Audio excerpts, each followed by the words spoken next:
Hi Budget Friends! This is Budget Together channel at sa video na ito ay itatalakay ko kung magkano ang aking kinita na investments dito sa FICO as of January 2025. At ang channel na Budget Together ay nakafocus sa personal finance, kung paano mapapalago ang investments nyo. At karamihan ng aking investments ay nasa Philippines po na nakafocus. So, don't forget to also see my other videos tungkol po sa FICO. Ayan po, nakakita nyo sa screen. Marami po akong nagawa na video tungkol sa FICO.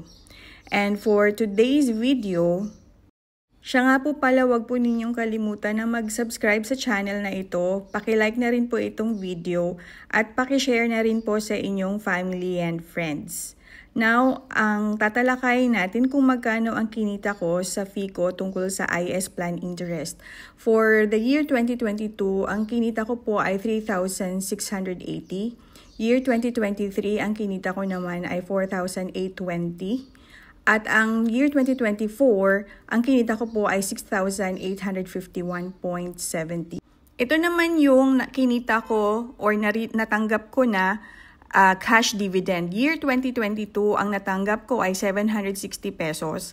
2023 ay 1,559 pesos. Naghihintay ako ng declaration ng dividend para sa year 2024.